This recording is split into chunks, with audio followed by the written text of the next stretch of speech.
All right, what is up, tycoons? What's up, traders? Super excited for today's video. We have another TLT and market update video. There's tons and tons of news that you guys need to be aware of and be prepared for. All right, especially there's more risks of bank failure. Say Warren Buffett, top Charles Schwab investor, they sold their entire stake during the banking turmoil. If we take a look at First Republic Bank, this thing collapsed again, guys. Now, here recently, all right, the stock is already down basically 95%.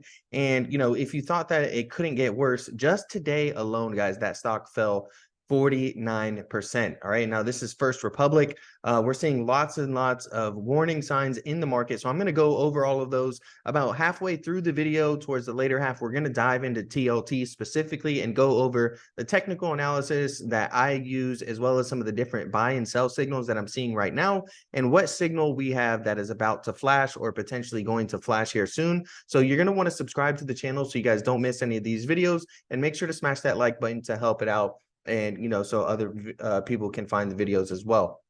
Now, discount window barring has reached its all-time highs, guys. Look at this insane skyrocket here. This is just absolutely insane. It surpassed the 2008 financial crisis level. All right, we also have recessionary ISM. The ISM new orders versus the S&P 500 consensus earnings per share year-over-year percentage. That's going to be the S&P 500 EPS right here is going to be this blue line.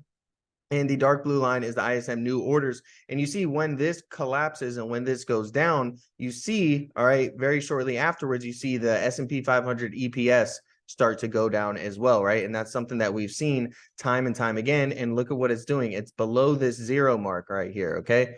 And so, potentially we're going to see EPS continue to drop on the S&P 500. Now, we have officially kicked off earnings season. At the time of this recording, Google and Microsoft are both up after reporting their earnings. Right, and those are some two big powerhouses in the S&P 500. But we saw how things turned out for First Republic Bank. So it's all not sunshine and roses.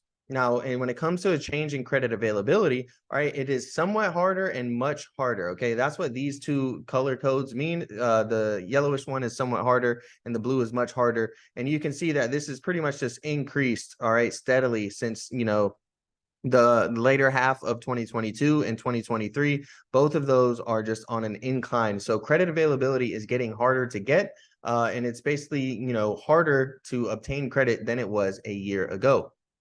Right. If we look at the lender standings, the lender standards never get this tight without a recession, guys. And so we can take a look here and just go through some of the history, right? We had COVID over here, great financial crisis, the dot-com bubble, the Gulf War, we had Volcker, we had the Nifty 50 right here, the Great Society. And when we reach these levels, we always end up getting into a recession. So, I try not to show the treasury yields too much and the yield curve inversion. I feel like a lot of people know about that.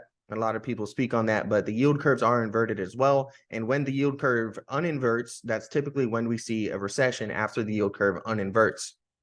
If we look at commercial real estate borrowing, it's well below its prior peaks. That's what we have here. We have the CMBS loan to value ratios by vintage here. Doesn't look good as well. CMBS weighted average loan to value by vintage year. Okay. And then we also have the CMBS credit enhancement by vintage year and rating. And we can see, a lot of this data is just showing us a lot of warning signs that we need to be careful of. Okay. If we dive in further, the New York City transit use versus office utilization does not look good. The US has $1.1 trillion of debt maturing in 2023 and 2024. That's what we have coming over here.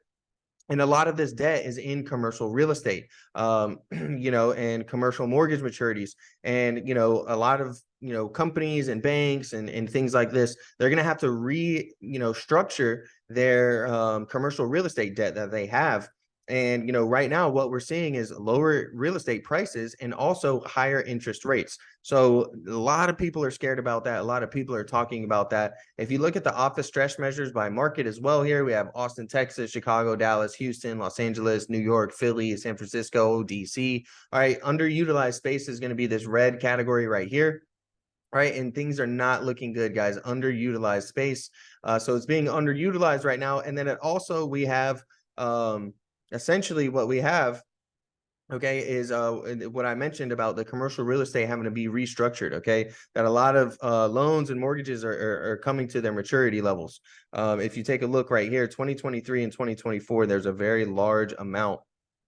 Okay, $1.1 trillion worth of debt maturing in 2023 and 2024. The banks hold over half of the overall stock of CRE, which is commercial real estate loans. So that's why people think that there's a lot of pressure on these banks. And that's why the people, are really fearful of a lot of these banks, is because of the commercial real estate and, the debt maturing. And that's going to be creeping up very, very soon. All right. We take a look here, the total credit and debit card spending per household based on Bank of America internal data. All right, we can see that spending related to services, okay, is going up, is shooting up. So people are still spending on services, guys. The total is increasing as well. It did start to decline a little bit here in February, but we're seeing a lot of money being spent on services right now. And when asked, okay, JP Morgan did a poll and it said, are you more likely to increase or decrease equity exposure over the coming days and weeks? We can see that that is extremely low, guys. Okay, at the time of that survey, it was about 26%. That's the lowest it's been in the past few years. And that's the percentage of people planning to increase equity exposure. So there's not a lot of people actually planning to buy stocks right now. Stocks have been rallying. They formed a double top. We're, back around that 4,200 level. Or we were around that 4,200 level. We did start to see a pullback today. All right. And the Bears reloaded on equity shorts. Now here recently, all right, I don't know, the Bears may have closed a lot of these positions, but here recently within the past couple of weeks, the Bears really, really loaded up on equity shorts. Now this is different from option shorts. Okay. So a lot of people like to look at the put to call ratio and they actually do the inverse. So when there's a high put to call ratio, they actually think that the market may go bullish, right? Well, in this case, this is actually the S&P 500 E-mini futures. It was at its highest level since 2011. And we've started to see the market pull back. The market was pretty red today, specifically, but we did have Google and Microsoft, they are up after hours. So we're going to see how that translates into the rest of the week. But, there's some really good charts that I'm going to break down for you guys on the S&P 500 as well as TLT. So let's get into TLT. Now, TLT has been a sly, tricky little dog. Okay. If you take a look, basically since December of last year, December of 2022, we have traded in a giant range. Okay. And that range is about 109 to 110 all the way down to about $99. All right. That is our range that we've literally been consolidating in for the entire first quarter of 2023, and heading into Q2 now, we're still stuck inside of that range. So, it's been breaking a lot of the structures, right? Originally, we had this large 5-wave structure that was going to take TLT down, and it followed that structure as it followed it on the way up. We got a 1-2, and then we never got our wave 3 targets really to hit, and that's when we actually put in the range. Then after that, we just had this recently, this cup and handle, and we just broke that structure, right? So we had the breakout and we were looking for a strong move up, but we didn't get any follow through, and we actually came back down, and we're breaking that structure as well. So TLT has been a little bit tricky to trade for the unexperienced trader, but I've actually been navigating TLT very, very nicely. If we take a look at some of the different charts that I have right here, there's still, okay, even though it's been breaking structure, there still is plenty of good buy and sell signals. So I'm going to go over some of those really quickly for you guys, just so that you can understand some of the different things that I use to really help give me an edge in the market. So the MACD has been one of the most useful entry and exit signals when it comes to TLT. When you start to combine that with a few other things, such as the relative strength index, as well as chart patterns and candlestick patterns, you can really give yourself an edge. So the way you use the MACD is when this red line here crosses below the yellow line, that would be known as an exit signal. And you can see we got an exit signal right in this area, and then we had a strong push to the downside. Now, an entry signal is going to be when this red line crosses above the yellow line. You see we get an entry signal here, and then boom, we get a strong move to the upside. Over here, we get the red line cross below the yellow line, and we get another strong push to the downside. Over here, we get the red line crossing above. That's a bullish entry signal. And here recently, we had some question marks, okay? Just like we have question marks right now. We were wondering, what was the market going to do? What was TLT going to do? Was it going to cross back down below, or was it going to bounce off of this yellow line like it did here previously in the past? Now, we actually did get the crossover right over here, and we had a strong move to the downside. I was able to capitalize off of that, right? And I've done a lot of TLT day trades. We'll review some of those in a second. But if we look right now, just using this one indicator right here, the MACD is very close to curling back up. Now we need to be cautious of it doing something like this, where it touched the line and then went back in the same direction. Okay, we could reject right around this yellow line and head back down lower. All right, that's definitely a possibility. So, I wouldn't say that this is confirmed, but this is something that, I'm paying attention to and going to see how it develops. Now, I mentioned some other things such as combining chart patterns, right? So if you look right here in the past, we had a double top, right, indicated by these two arrows, and we also had a rising wedge pattern. So we have two bearish chart patterns forming here, indicating we could see some type of a push down. And then what do? We end up breaking the trend line here, right? We got a very textbook breakdown, retest of the trend line, push lower, and we also got the MACD sell signal. So if you combine all of that together, we really had about 3 sell signals over here in the past, and this was around February. Over here, we had multiple buy signals, right? So we have a low and then a lower low. So clearly the price is going lower. But if you look at your RSI, this is going to measure the relative strength of whatever it is that you're looking at. And we can see that we actually have a low and then a higher low. So we're increasing in relative strength, making higher lows, while the price is making lower lows, going lower. That's a term known as bullish divergence. So right here, we have our first signal is basically bullish divergence. Then this candlestick right here is actually a chart pattern known as an abandoned baby. That's what this setup is. These 3 candlesticks in particular, we actually got 80% on a day trade or on a swing trade that we entered at the end of the day here. And we were able to close the next day and get 80% on some call options with that, as we do trade mostly options in the Discord. And then we also had the MACD curl over. And if you take a look, we also had a double bottom, right? We have a bottom here. So we had many different signals indicating a potential buy. And then we had the strong move to the upside. I probably would have made like 300 or 400% if I would have held throughout that entire move. But I'm very happy with taking 80%, especially on a day trade on something like TLT that really doesn't move extreme amounts in a single day. We did have a pretty volatile today, up 1.47%. You can see we gapped up, had a strong push up. Here recently, we had a double bottom, okay? And if you take a look, we bounced off of the bullish divergence trend line, right? So we connected these lows together to make the initial bullish divergence from here. And what we did was the market ran up, consolidated, and once it pulled back to this bullish divergence trend line, the same buyers potentially that were buying in over here stepped back into the market, okay? And we actually saw a push back up to the upside. All right, so you combine that here with the double bottom, all right, and it's been some pretty nice signals, right? I've been messaging people in the Discord like, hey, when we had this strong move to the downside, I said, hey, TLT honestly is due for a pop. We're going to get some type of a bounce, but I'm just waiting to see if this is a correctionary bounce to head back down lower, or if we're going to potentially retest some of our previous highs. There's tons of these blue boxes on here. You may be confused by those. What those are is those are actually gaps, okay? Those are gaps on the daily chart, and these gaps, they fill about 90% of the time historically. The big question is when they're going to fill. And so if you see, we have 4 gaps down to fill, and we have 2 gaps up to fill right now. So I like to chart up these gaps to give me some trade opportunities and set some alerts nearby the gaps to say, hey, we're getting close to this one. Maybe potentially we're going to fill this gap. Maybe that's a trade opportunity, right? And, the big question is, are we going to fill both of these gaps up first, or are we going to fill these gaps down? Sometimes these gaps fill within days. Sometimes it takes weeks, months, and even years. A lot of bear market corrections end up filling gaps down that the charts had from years and years ago. So that's something just really interesting to keep in mind. All right.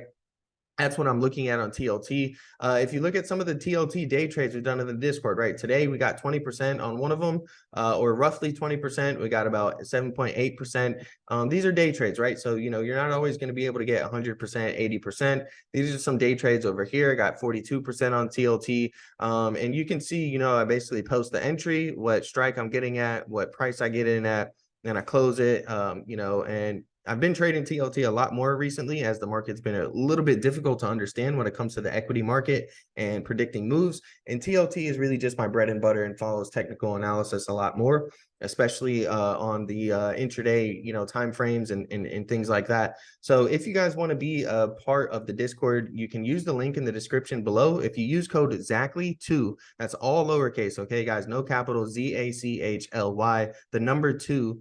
All right, that will get you guys 50% off, but that code expires in April. So after April, it's going to be back to the regular code that gets like 10 or 15% off. But for April, we've been running a 50% off code. These are some of the other plays in the Discord. All right, we like to trade SPX a lot. Or SPY. This is the S&P 500 futures. This is today's trade, right? 100% trade today as well in TLT. Oftentimes we have 100% days. All right, it's not very uncommon for us to get 100% or more on a trade. If you take a look here, $16,000 on this is also SPX right here as well. And then, one of our members here has been shorting a firm. He's doing a really good job shorting a firm right there. He's got 50%. 20%. He also made about $30,000, all right, off of SPXW, which is just another ETF that you can trade on the S&P 500. It's been doing pretty good on those, right? So, if you guys want to join, be a part of the community, again, link is in the description below. Use code ZACHLY2. That's all lowercase and then the number 2, and that'll get you guys 50% off. But that coupon expires in the at the end of April. All right. Now, some other things that I highlighted here recently, and we're going to go into some of the bearish chart setups right now for the market. Okay, we're going to take a look at VIX. We're going to take a look at the S&P 500 and ES. I'm going to go over what it is that I'm looking at on these. This first chart that we have right into here is VIX divided by VVIX. So essentially what we're looking at here is going to be the volatility index divided by the volatility of the volatility index. If that sounds too complicated, just think of it like this. How cheap is volatility right now? Okay, and if we look, volatility has been very, very low. It actually hasn't been this low since April of 2022. So it's been an entire year, and the price of volatility, like to purchase volatility, such as VIX call options or something like that, or go long volatility, hasn't been this cheap until April of 2022, which is really strange, being that we had bank collapses just a few months ago, or not even that long ago, right? Now we have a bullish structure here. We have on the Elliott waves, we have a 1, 2, 3, 5 up. Okay. And then after you get that 5-wave structure, you typically look for a correction. And in this case, we got an A, B, C, D, E correction triangle pattern. And now if this pattern is going to play out, we're going to see the volatility in the market skyrocket here soon and potentially go up to some really, really high levels. Now, if we look at the VIX 9-day, ticker symbol VIX 9D, okay, the VIX 9-day recently just tested its demand zone that it was at when the stock market was at 2022 highs, okay, at the all-time highs right before the bear market started, right? We came back down to that level. We also formed a bullish divergence there where we had the low, right? And then we had the lower low.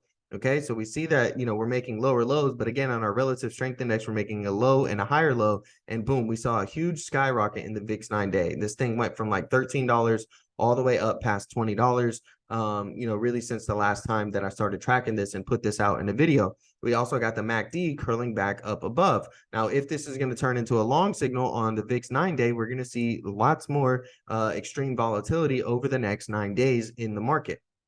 Right. So, these are just some of the things that I'm looking at, the things that I think you guys need to be aware of. We also have some bearish chart patterns here forming on the S&P 500. Right here, this is the ES futures on the daily time frame. And so if you take a look, we have this trend line here, a prevailing uptrend, and then we got this very sharp bump, right? And this is actually a pattern known as a bump and run. So you have your prevailing uptrend, and then you get the bump. And once you break this trend line, it typically will take you down to where the pattern began. So if that happens, we could actually retest our previous lows around the 3,800, guys. Here's the prevailing uptrend. Here's the bump. And if we get the run, it's going to take us back down to those levels, just like how the chart pattern works.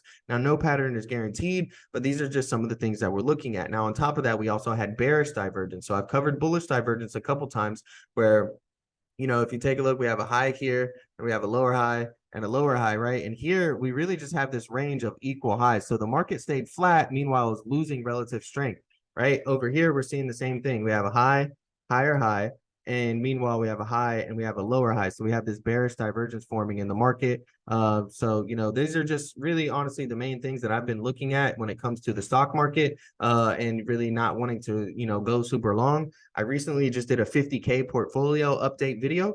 So if you guys want to check that out, be sure to watch that. I sold a lot of stocks in that one. And I'm comfortable doing that. I sold them up here in this area, and I'm just looking to spot some more opportunities. Now that portfolio is really focused on dividends, so if you guys have any dividend stocks that you guys think I should pay attention to, or maybe perhaps you want a video on, or maybe that are worthy of the 50K portfolio, let me know down below, and I'll be sure to check them out and look and see if there's anything worth adding there, or anything that really catches my attention. So another chart right here, another setup that we have in the market currently is the Wyckoff accumulation scenario. So this is the accumulation schematic right here. This is the SPX. This is the weekly time frame now. And if you take a look, we pretty much hit phase A and phase B. And we think that we're somewhere in this area right over here right now. So that's essentially what we're looking at, and some possible scenarios. All right, and if this ends up playing out, we could actually see a big drop down here for the spring. So this is something that I'm paying attention to and watching for. This is something we've been mentioning in the Discord, is these highs is we could, and this kind of reiterates that theory of the bump and run chart pattern, where we come back down and potentially retest our previous lows that we were at on the market, right? We have the bump and run, and that would take you back down to your previous lows. We also have this formation here that could potentially take us back down to our previous lows, if not lower. So just be aware of some of these things. All right, these bearish scenarios do not have to play out at all, but these are some interesting things that you want to prepare yourself for, and at least have some type of a form, especially if you're looking to go long in the market. You want to have your bull thesis, but you also want to have a bear thesis that you can prepare for, just in case something like this happens, and you can be properly hedged and manage your portfolio. So that's it for today's video. Smash that like button, subscribe to the channel. Appreciate you guys watching.